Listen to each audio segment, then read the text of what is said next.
You're very welcome along to the Matchbook Football Podcast, where it's been a busy couple of weeks in the football world between FA Cup, Champions League action, but delighted to be back with the guys on the Weekend Football Podcast. I'm your host, Daniel Hussey, and joined by Mark O'Haire and Adrian Clarke, as always. And we've got plenty of big games coming up this weekend with the title race in mind, particularly given what happened at Goodison Park last night. So before we get going, just a quick reminder, if you are new to the channel, or if you're watching or listening, or wherever you're watching or listening, if you just hit that subscribe and follow button, takes 2 seconds, and best no cost way of supporting the podcast, insights.matchbook.com.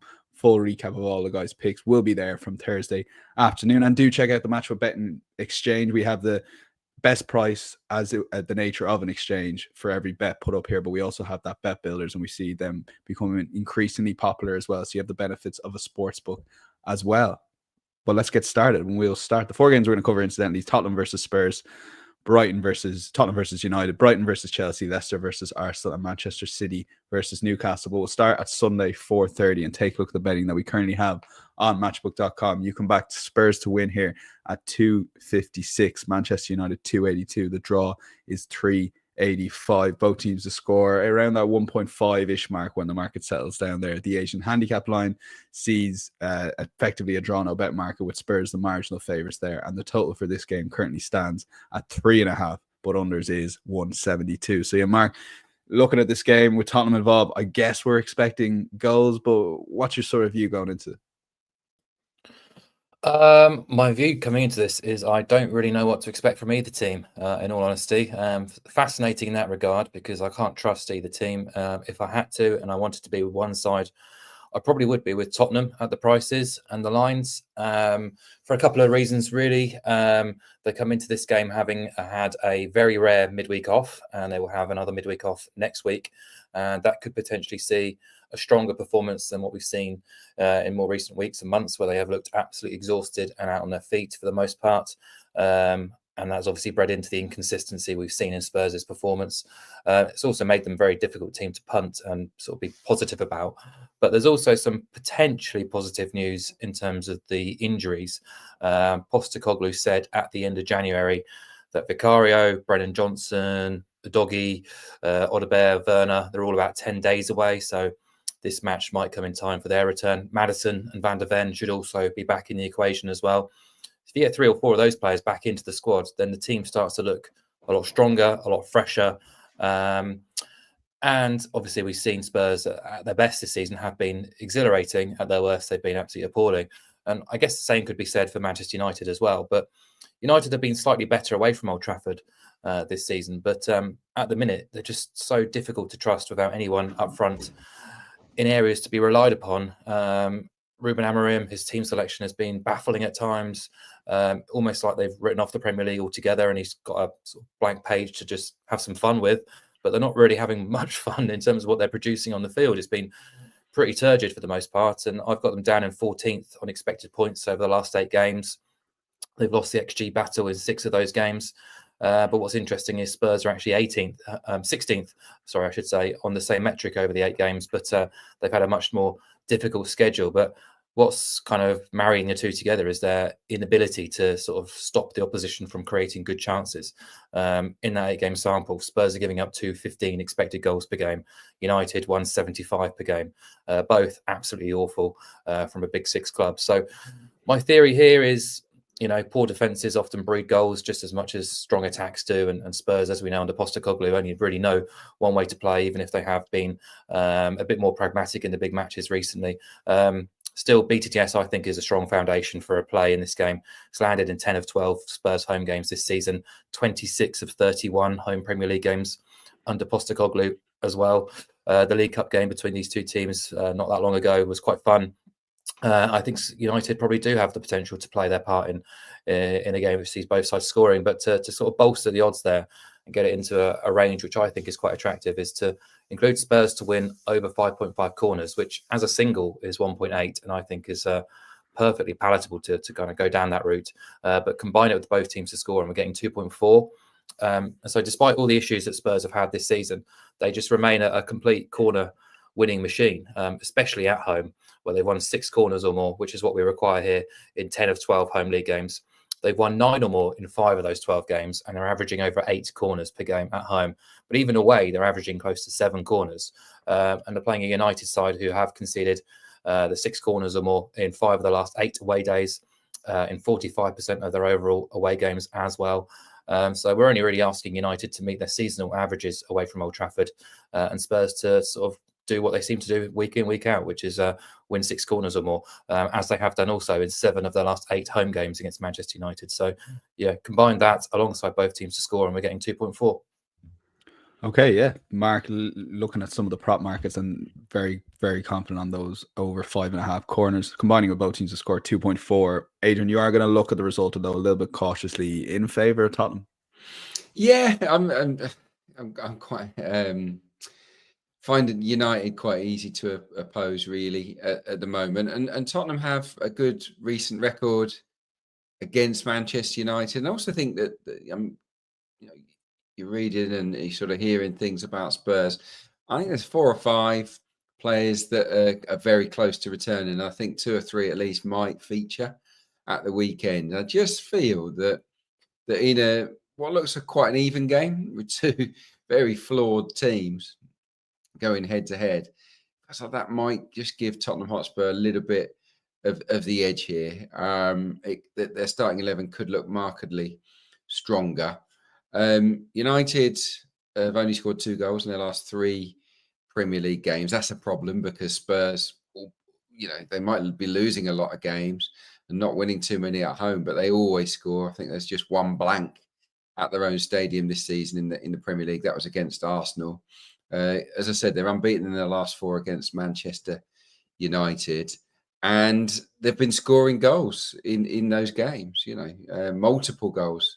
United conceded at least twice in each of their last 4 meetings with Spurs in the Premier League. So Ange's style of play has caused them problems. And you look at Son isn't having a great season. We got Son and Tel, and you got 1 or 2 others in there in the forward departments, Kulusevski, that can absolutely go and hurt this Manchester United team. That, of course, missing Lisandro Martinez. I'm a little bit like Mark. I think both teams to score is a real player here as well. I think United can absolutely get at least 1 goal. But I'm going to go down the route of favouring Tottenham. So I'm going to go Tottenham double chance. So we're covering the draw off there, and over 2.5 goals, just like BTTS. It's landed in 10 of 12 home games for Tottenham Hotspur in the Premier League this season as over 2.5 goals. And there's this other part of me, Spurs are sort of on this winless run, aren't they, at home? It's really surprising because they have been so strong there in recent times. But yeah, I think it's 7 Premier League home games without a win, which is remarkable, really. I just don't see that, that run extending too much longer. I think it's a good opportunity for them to get things back on track. So yeah, I'm going to favour Tottenham Hotspur, but just cover off the draw, and basically we're back in overs. Okay, over 2.5 and Tottenham double chance, 2.25. This is going to be our £10 podcast money back bet builder. Get your money back as a free bet up to £10 if this bet builder loses. And I was trying to decide to take 3 out of the 4 of the guys' picks. I've decided I'm feeling a bit confident this weekend. We're on it. We've had a bit of a break. We're putting all 4 in. Tottenham double chance, both teams to score over 2.5 goals, and Tottenham over 5.5 corners. It is a 4.2 shot, so there you go. But it is risk free if you back it on the matchbook bet builder. Now let's move on back in time and start on Friday night with Brighton versus Chelsea and take a look at the betting that we currently have on matchbook.com. You can back Brighton 3.05 to win the game, Chelsea 2.4 favourites, and the draw is 3.85. Both teams to score, yes, 152. The Asian handicap line will see Brighton get a quarter goal head start at around 10 to 11, 1.9, and the total for this game currently stands at 3.5. Unders can be backed at 168. So Mark, back to you on this one once again. Brighton this season, I mean, they've been inconsistent, particularly over the last 7, 8, 9, 10 league games. What do you make of them at the moment? They're probably a tough team to decide exactly where they are. Yeah, they are. It wasn't that long ago they were absolutely annihilated at Nottingham Forest, was it? Interesting game this. Obviously, we had a bit of a dress rehearsal last weekend with the FA Cup. Brighton only made 1 change from the side that were beaten at Forest in that game. Chelsea made 6, but it was still a stronger side than we've seen in other sort of cup games so far this season from Chelsea. And Although the game ended 2-1, it was quite light on goal mouth action. Obviously, Brighton made that, or Verbruggen made that horrible early error. Fabian Hursler would have been pleased with the bounce back at least, but they weren't at their best really in that match. I didn't feel the 2 goals were from, I think, their only attempts really in the first hour of that match, and they only had 6 shots overall, which is kind of unlike Brighton. But I think the performance, or not necessarily the performance, the results would have given them a bit of closure on that Forest game. I'm sort of finding them quite hard to place. Normally, Brighton are kind of, the underlying metrics suggest that they should and could be punching a lot higher than they currently are, but that's not the case this year. They're sort of middle of the road across major metrics, and they're playing a Chelsea side who have sort of lost their way a little bit themselves. Maybe they've been found out a bit. I know the accusation has been they've been a bit too predictable now. Teams have started to work them out. It seems to be a case of pass, give the ball to Cole Palmer and see what he can do.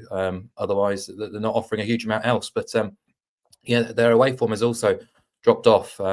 5 games without a win on their travels now. They started the season so impressively.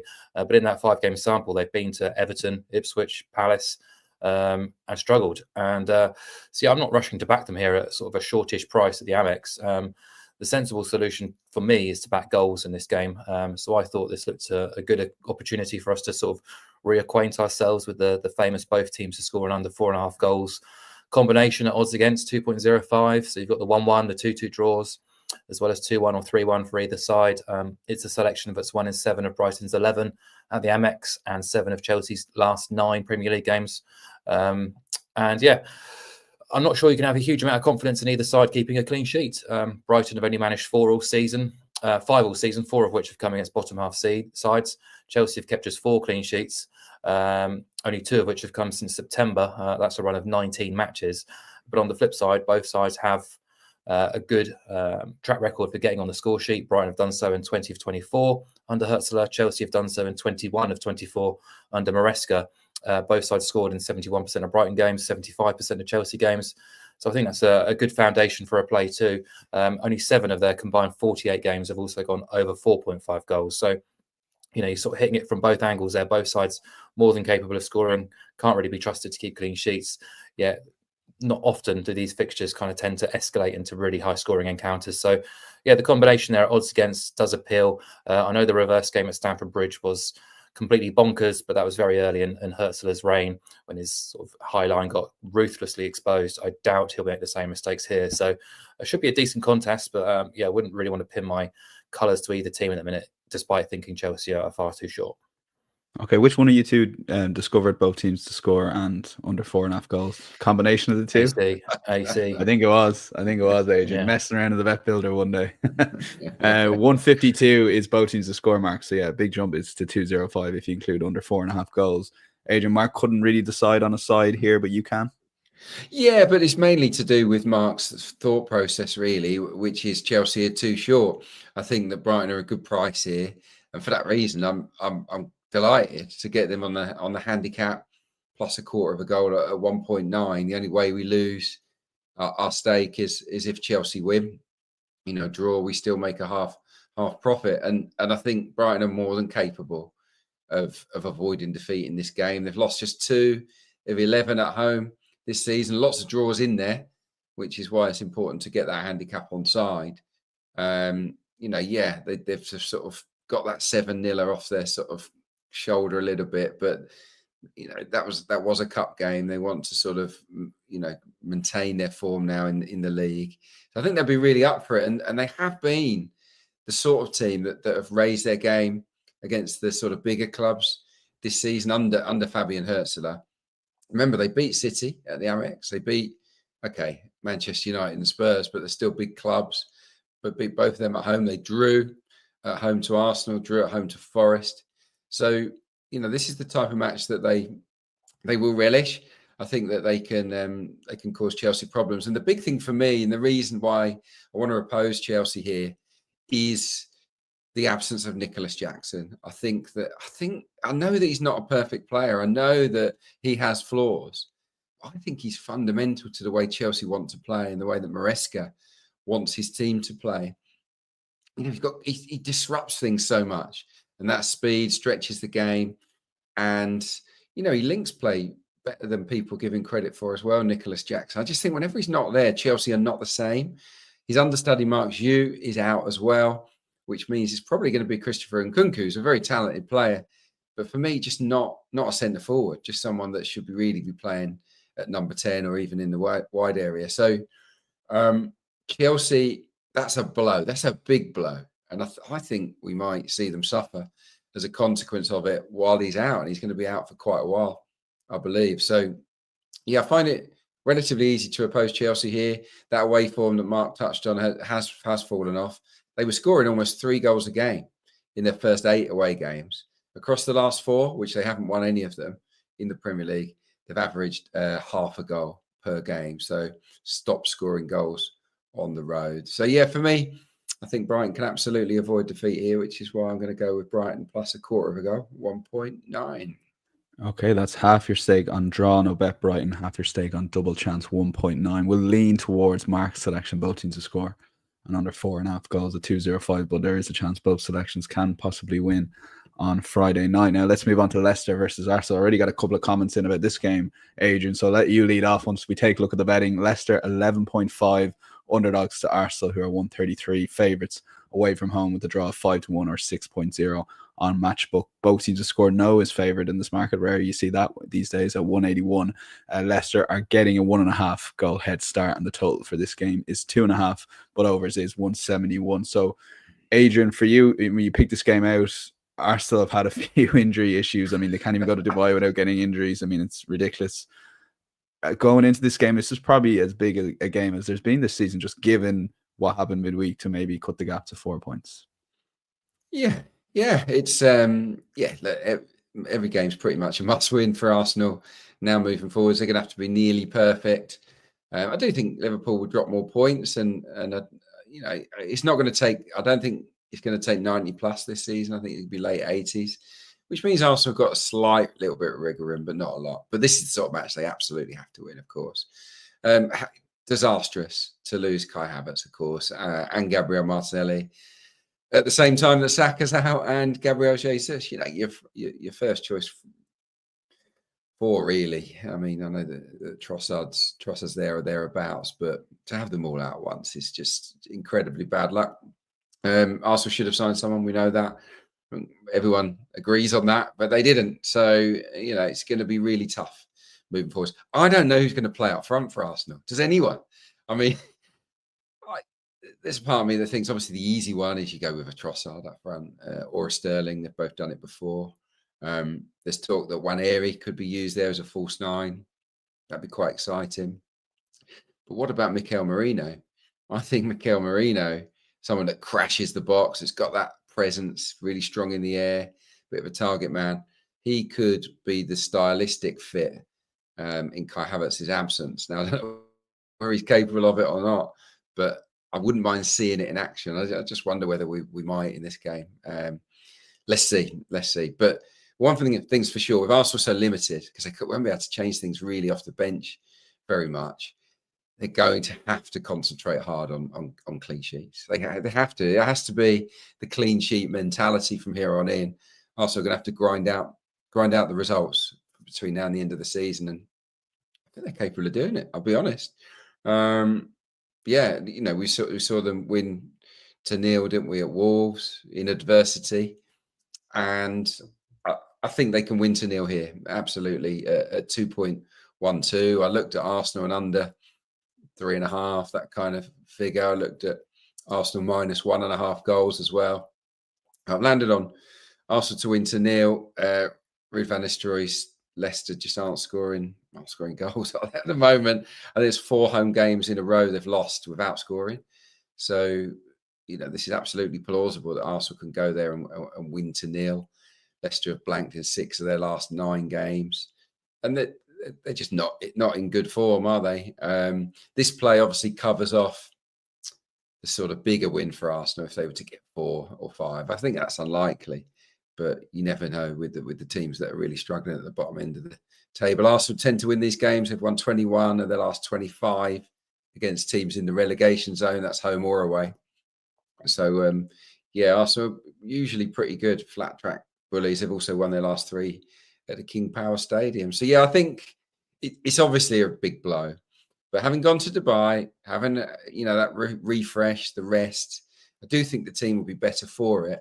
It's just such a shame that they're missing so many forwards. So yeah, probably not a high scoring win, but I think Arsenal should have enough to get the job done. Okay, yeah, that's 2.12 Arsenal to win to 0. That's including both teams to score. No, Mark, I guess you're under similar lines with your selection here. Is Adrian right that Arsenal's only way to maybe challenging Liverpool is to win these games and get them done early, maybe 1 or 2-0 wins all the way along? I guess it doesn't matter how they win; they just need to win, don't they? So, yeah, I mean, I still think the title is very unlikely, but whilst it's still a possibility, you can be sure Arsenal will give it their best shot, and this is a very winnable game for them this weekend, as the odds suggest. Leicester fans have been pretty frustrated over the last month or so. Just one January signing. I know Van Nistelrooy wasn't massively impressed with that either, but he's been the source of quite a lot of their frustration too. You go back to the win at Spurs, they followed up by getting thumped by Everton, then lost from being in a good position, having a pretty good performance for the most part against United, and sort of falling apart a little bit in the last half hour when he made some really strange tactical decisions and substitutions, really sort of handed the initiative to United to turn those tables on them. The fact that he gave Wout Faes the captaincy for that game was a bit odd. He's still playing a left back at right back, and in that game he brought on a right back and played him at left back. So understandably, fans are just not really sure what they're getting from Van Nistelrooy, who seemed an odd choice as a replacement for Steve Cooper at the time. But Premier League-wise, it's 8 defeats in 9, 6 of those losses without scoring. At the King Power, it's 4 successive defeats, each without scoring, each by a margin of 2 goals or more. And they came against Fulham, Palace, Wolves, and Man City. Well, this is a step up in class against those kind of teams. So it's difficult to be overly positive about Leicester. 13 defeats and 16 against the top 13. 6 defeats and 6 against the top 6. So even with an Arsenal side missing a number of key cogs in forward areas, I think it's difficult to be overly positive with Leicester here. And yeah, Arsenal should be rested, refreshed, refocused for the sort of title run-in, if you like. And they've won all 5 trips to the bottom half already this season without playing a bottom 3 side yet. And their record at bottom half sides over the last 2.5 seasons commands real respect. 20 wins from 25 away games, but only 8 of those went over 3.5 goals. And that's the angle I'm going to opt for here. Slightly bigger than the win to 0, which I did consider as well. 2.18 for Arsenal to win and under 3.5 goals. 1-0, 2-0, 3-0, or 2-1 on your side. Just because of those absentees in forward areas, Arsenal might not find it easy to score 3 goals or more. They've only scored 4 goals or more in 4 of 24 Premier League games this season. And Leicester have only twice conceded more than twice in home fixtures since promotion. So I can see this being a sort of routine 2-0, 3-0 Arsenal victory. Okay, whichever way you want to go. If you want 1-0, 2-0, 2-1 on side and 3-0, go with Mark. But we'll lean towards Adrian. Arsenal both teams to score now, just in case they do pull away towards the end. That's 2-1-2. Now, Manchester City versus Newcastle. Some opinions in the comments on what side you should be backing here, but we'll take a look at the betting first. Man City 194, Newcastle 3.8, the draw 4.3. Both teams to score 1-2, basically at around 1.5 on Matchbook. The Asian handicap line sees Newcastle get a half goal head start. That's effectively double chance at 2.04. More on that in a second, and 3.5 is the total.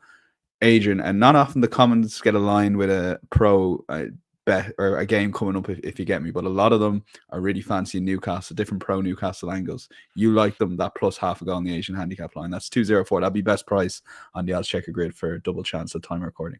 Yeah, well, that's reassuring to know that there's a few people out there that are thinking along the same lines. For me, it didn't take me long really to make my mind up over this selection, which is Newcastle plus half a goal at 2.04. Because I think that in the here and now, Newcastle have the tools, they have the style to really cause Manchester City problems. You know, they are struggling. They're not compact at all. They are leaving themselves exposed over and over again. That vulnerability to pace in behind is huge, and it keeps rearing its head all of the time. And I just think that Newcastle have the team to cause them lots of issues. Obviously, earlier in the season, it was one apiece at St James's. I mean, Newcastle do have a terrible record at the Etihad. Absolutely awful. They've lost 15 on the spin. 15 on the spin at the Etihad. They've done nothing there. But, I was there at Emirates not so long ago, for the game in the Cup. Arsenal on this long unbeaten run, big game, and they outplayed Arsenal and they nullified Arsenal, and then they used their weapons to great effect to score goals. And City and Arsenal aren't stylistically too different, are they? Newcastle can keep things tight. Midfield is so industrious, it's so strong, and City's midfield is not athletic. We saw that. We've seen that all season. It's a bit of a problem for them. So I think Newcastle can dominate that area. And then you're looking at Gordon and Isak in particular, and Jacob Murphy, who's keeps setting up goals for Isak. And you're thinking, well, those three up against City's rearguard at the moment, you got to fancy them. And then you look at the back, and of course, City can score against anybody, but Newcastle have protected their defence very well, I think, in recent times. They're in much better form to basically cut a long story short. And they do tend to raise their game, I think, Eddie Howe's side against some of the big boys, even though that record against City is pretty dreadful. So, and Newcastle have a good recent record on the road. They've won each of their last 4 Premier League games away from St James's Park. In there as well was that cup win against Arsenal. So they won't be scared of this game at all. And it's going to be fascinating, isn't it, with Isak up against Haaland? They've not actually played against each other in the Prem for about 18 months.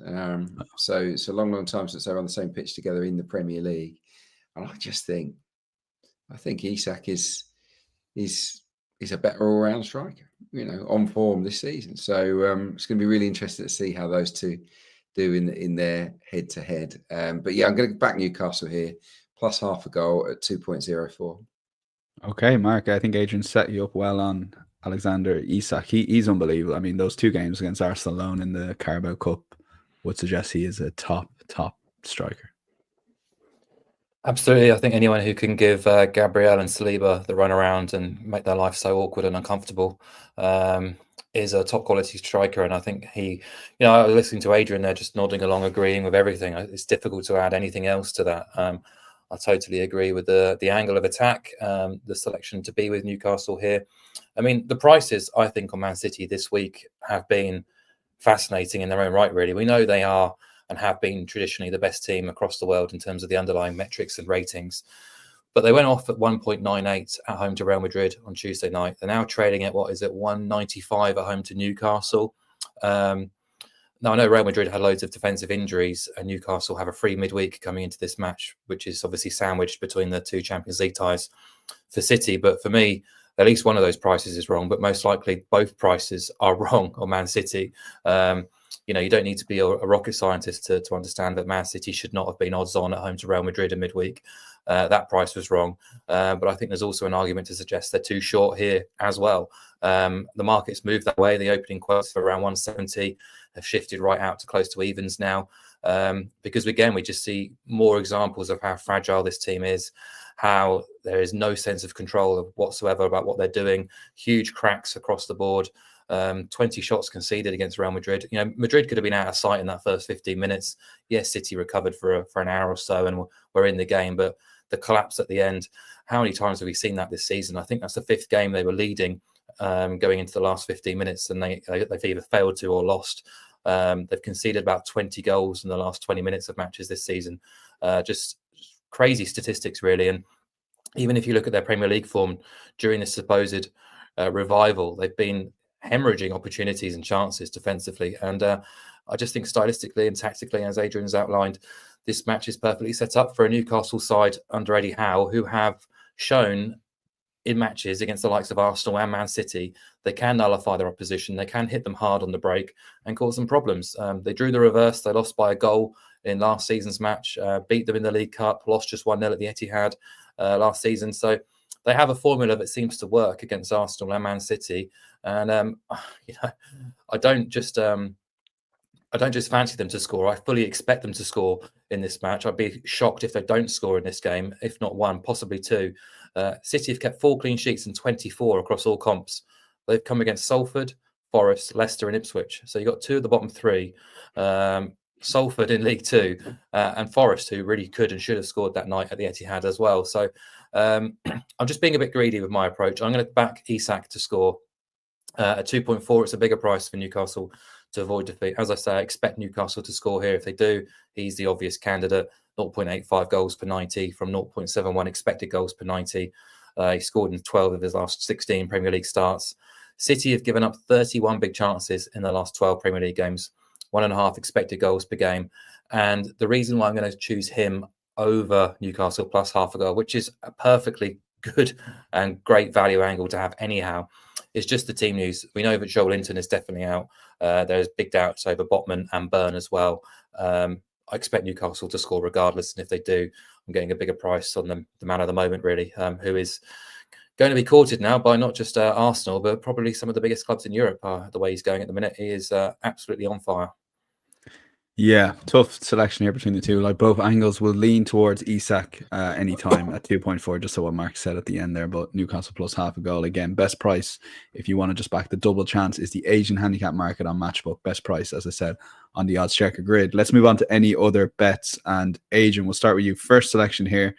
Fulham versus Nottingham Forest. You've got a couple of Asian handicaps to come in the Premier League, and it's basically the team's doing very well in the league. It's not rocket science sometimes, is it? Yeah, I just feel that maybe the price is wrong. I mean, Nottingham Forest in their last Premier League game won 7-0.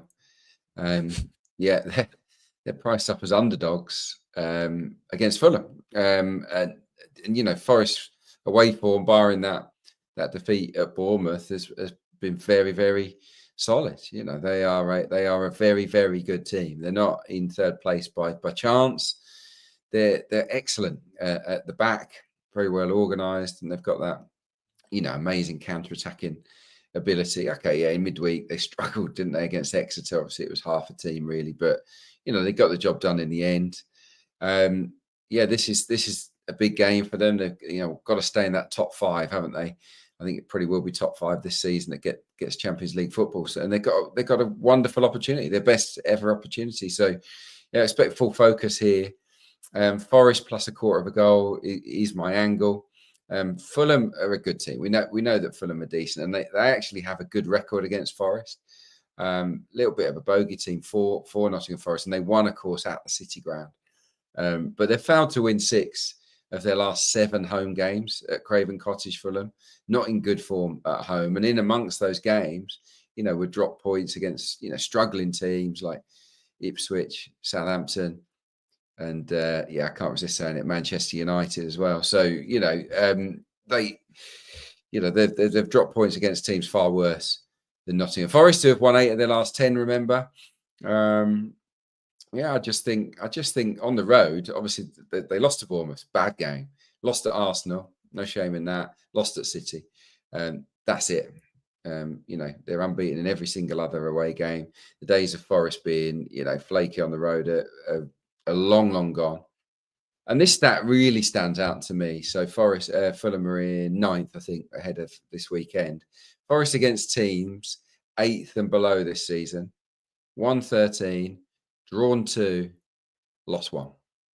You know, that they've been polishing off teams outside the top 8 with a degree of ease. The only defeat, of course, was against Fulham.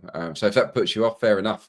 But it doesn't put me off. I think that they can go there, probably win, but certainly at worst draw this game, Nottingham Forest. So yeah, them plus a quarter, 2.02.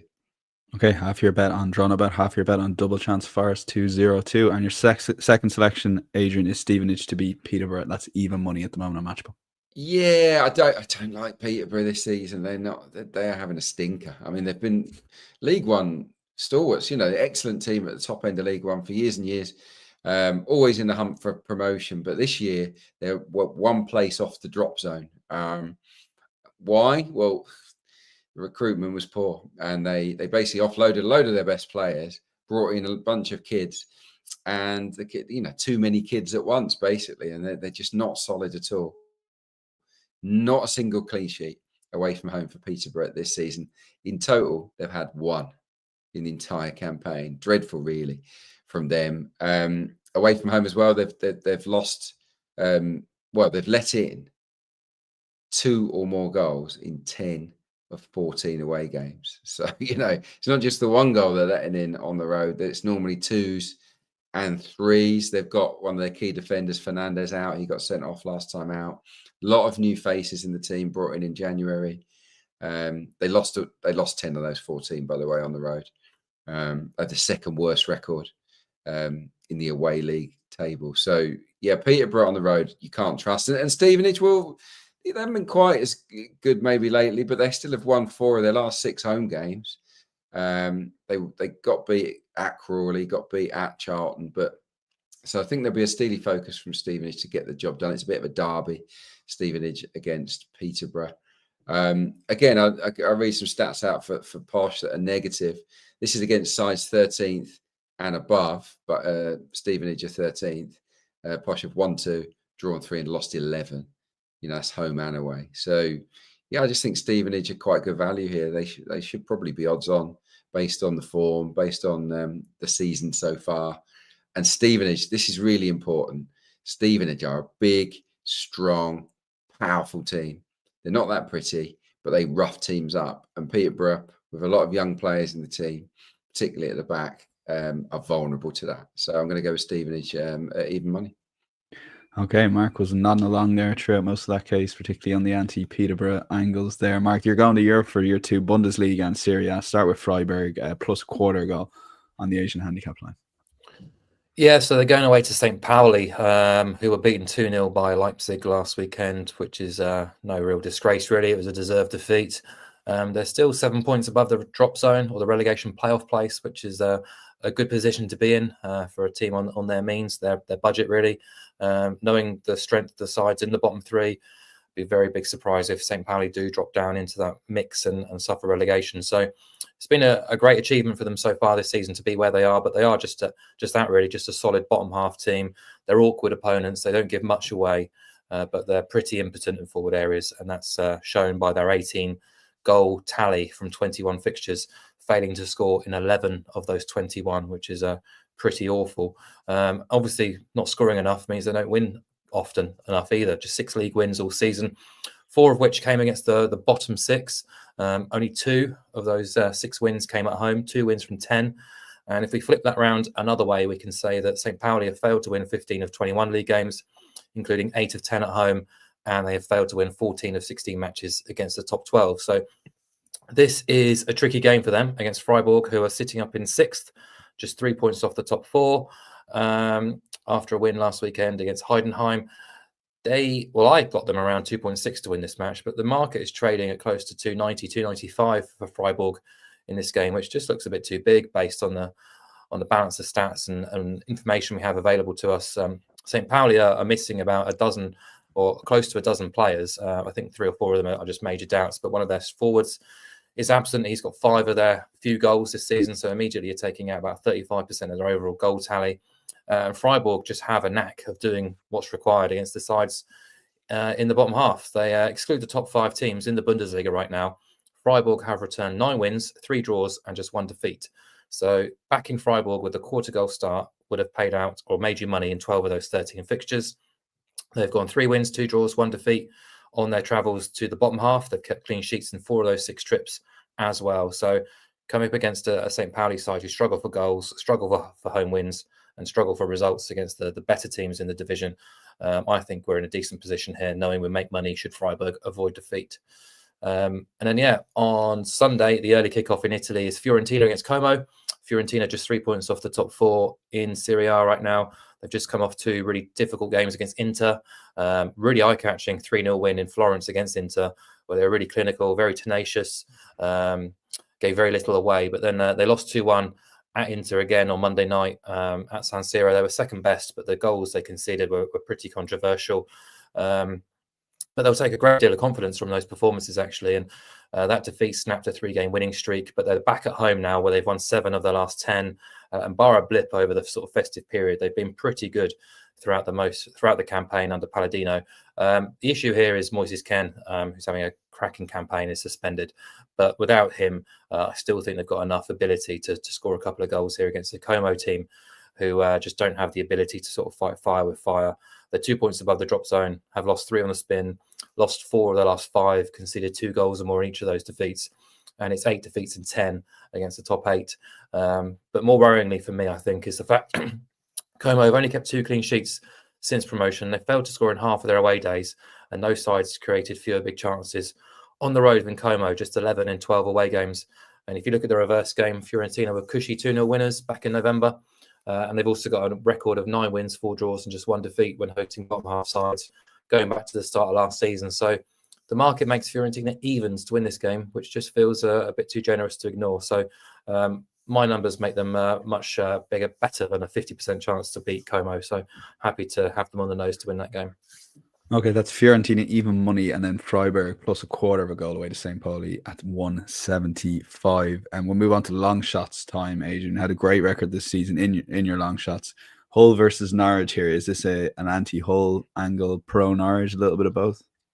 Yeah, probably more anti-Hull, if I'm honest. I mean, I watched them last night lose to Burnley. They were outplayed, really. It was 2-0, and yeah, it could have been worse. They just looked a little bit lightweight up front. There's no shame in losing to Burnley, top side, but didn't see a lot there, I've got to say, to make me think that they're going to fly out of the blocks and beat Norwich City.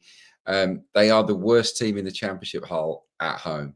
If every match was played at home this season, they'd be rock bottom, 7 points adrift of the next worst team at home. They've only got 12 points from 16 home games. Absolutely dreadful. It's become an issue for them. Ruben Selle is a good coach who's come in, but he hasn't been able to sort of change that fortune, and that's a little bit of a problem. They play Norwich, who are sort of in the top 11. Hull have had 9 home games against top 11 sides, haven't won any of them. They've lost 6 of those, and of those 6 defeats, 5 were to 0. So I'm looking at Norwich to win an under 2.5 goals here. The reason I've gone for that and not both teams to score is that it's a massive jump from 5.1. So if you wanted to back Norwich to win to 0, it's 5.1. If you want to go Norwich and under 2.5, it's 6.2. And really, there's only 2 results, isn't there? It's a 1-0 and it's a 2-0. So, I don't see them going there and winning 3. So that's where I'm coming from. I think that Hull have been dreadful at home. They're light up front. They don't score anywhere near enough goals.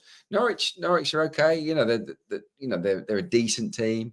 They're in the mix for the playoffs, so it's a big game for them. 7 of their last 9 games have gone under 2.5. So they've been involved in a lot of tight games, not too many goals in it themselves. And they've won 3 times to 0 on the road, all of them 1-0 actually, at Coventry, at Watford, and at Luton as well. And I think they can go to Hull and win 1 or 2-0 as well. So yeah, that's my long shot, 6.2. Okay, Norwich to win under 2.5 goals, 6.2 away to Hull City. And Mark, your long shot is a double match result win and both teams to score. I love this. Take it away. Well, I think both singles here have a value in their own right. So I'm going to double them up for the long shot at 8.25. Both follow a similar formula. Aston Villa to win, BTTS against Ipswich will be the first one. Villa had a very rare midweek off. And as we've discussed many times this season, they tend to be most effective and formidable when they've been well rested and prepared. They are missing, of course, a sort of catalogue of defenders. Ezri Konsa, the latest to be injured, but there's hope that they can get Mings back for this match. Watkins should be available as well to lead the line. I just think they'll prove too strong for an Ipswich team who have now lost 9 of the last 12, 4 on the spin, 2 clean sheets all season. They're conceding 2 goals per game on average, conceding over 2 expected goals per game on average as well. So Villa should really be scoring at least twice here and winning the match. But you just can't trust them defensively with that makeshift back 4 out, and the fact they've only kept 3 clean sheets all season in the Premier League. Ipswich have actually scored in 8 of their 11 away games since promotion too. So it's about 288 for Villa to win that game and both teams to score, which I think is well worth a look. And the second is PSG to go away to Toulouse on Saturday night, win and both teams to score. PSG obviously had a pretty breezy first leg in the Champions League in midweek. So I would expect a little bit of rotation, but not a huge amount ahead of their return game against Brest. But yeah, probably doesn't require a huge amount of justification here. They've won 7 of 10 away games this season, including 5 of 6 trips to the top half. To lose a 10th, they've lost 7 of 11 against top half teams, but they have actually scored in 10 of 11 at home. And PSG have managed just 2 clean sheets on their travels in Ligue 1 this season. So they might be a little bit distracted with the Champions League in mind, but yeah, they should be scoring 2 or 3 here and perhaps concede. So yeah, combine the two, both around about 288 as singles, but we'll get about 825 on the double. Okay, that's Villa to win, both teams to score, yes, and PSG to win and both teams to score, yes, this weekend. Best bet time. Adrian, take it away. It is a derby on the south coast here, so invariably you would think it'd be a tighter game, but you just think Bournemouth are a far superior team to Southampton. Obviously, that's an obvious thing to say, but value-wise, you still think you can eke out some value on the Asian handicap. It's not a derby. Come on, Southampton. It's a derby. Come on. I know, but what is it then? What is it then? What is it? Both in the south, you know. It's yeah. I mean, well, it's not that far, is it? Southampton, Bournemouth is about 40 minutes, half hour, 40 minutes. I think it's a bit longer, but yeah, it's a bit longer than that. Brighton, Southampton, Portsmouth, Bournemouth. So what about that far here? Yeah, look, they might class it as that. I think Southampton fans wouldn't be. No. Bournemouth do, don't they? Yeah. They count it. It's all about Pompey. Yeah, it's not the same with Bournemouth. Yeah. Look, the bottom line is here, I'm not thinking about it being a derby. I'm just thinking Bournemouth are just miles better than Southampton. You know, Bournemouth went to Everton in the Cup. We saw what Everton did to Liverpool, albeit, you know, it's an emotional occasion. They were bound to get pumped up for it. But, you know, good, deserved to draw with Liverpool. But, you know, pretty much the same starting 11. Lost 2-0 at home to half a Bournemouth side, you know, in the FA Cup. You know, Bournemouth are outstanding. You know, even against Liverpool, I know they lost the game, but they were unlucky not to score 2 or 3 goals themselves. I think they're in a rich vein of form. And, you know, we know that Southampton have got a leaky defence. And, yes, they have made improvements. I give them their dues. They're not as bad as they were. But I still think there's a gulf here. Bournemouth, 4 of their last 7 wins have been by at least 2 goals. They haven't lost away from home, Bournemouth, since the 9th of November. 4 wins and 2 draws in there. You know, remember, you know, the expected goals-wise, the Cherries are ranked 3rd in the Premier League. You know, they score goals for fun. They create chances for fun. You know, Semenyo's on fire, but so is Cliver, who was rested at the weekend. And look, you look at Southampton, and 5 teams have gone to St Mary's already this season and won by 2 goals or more, you know. So I just think that the -1, obviously, you know, you get your money back if they win by 1. I think most people would expect Bournemouth to win this game, and anything beyond that, we are in the money, aren't we? We're quids in. So yeah, I think that Bournemouth absolutely have it, have the speed, the vibrancy, the quality to score 2, 3, 4 goals at St Mary's and to win this game comfortably. So yeah, I'm going to go with Bournemouth -1 at 1.93. Okay, and we'll move to Scotland then. Mark, you have a Scottish selection in your Matchbook Insights column file Thursday mornings. Check that out, insights.matchbook.com. But it's not that selection that is your best bet on the podcast here. So take it away. No, we're going to the glamorous Scottish League 2 to back the league leaders. Of course. East Fife are 4 points clear at the top of the table. They've won 8 of the last 10 league games, but they have been really formidable at home this season at Bayview Stadium, where they've won 10 of 12 games. And there's an opportunity to back them at 3-4, 1.75 to beat Bonnyrigg alongside over 1.5 goals. So we require East Fife to score at least twice and win the game. They're averaging 2.75 goals per game at home this season. They've only conceded 8 goals in those 12 fixtures. They've got the best home record in the division by a distance. Now they're facing sort of one of the worst travelling teams and one of the worst teams to play for top half teams. That's where Bonnyrigg tend to really fall short. But in terms of the bets, East Fife to win and over 1.5 goals, that's landed in 9 of their 10 home league wins this season. That includes beating Bonnyrigg 5-0 at home back in October. And a Bonnyrigg side come into this game having conceded twice or more in 7 of their last 9, losing 6 of those games. And their record at top half teams, 7 defeats in 9, shipping multiple goals in 8 of those 9 games as well. The most recent 5 away days, 0-3, 0-3, 0-2, 0-2, 1-5. So they're not in good form, particularly away from home. So happy to back East 5 to win and over 1.5 goals at 1.75. Okay, if you want a full recap of all the selections this podcast, check out insights.matchbook.com for a full recap. Enjoy the weekend's football. My thanks to Mark and Adrian. We'll be back Monday to preview the second legs of the ties with Madrid City, the headline there. But as I said, enjoy the weekend's football. If you are having a bet on Matchbook, do enjoy. Make sure and enhance that enjoyment of watching the football. Please do so responsibly. We'll chat to you on Monday. Bye-bye.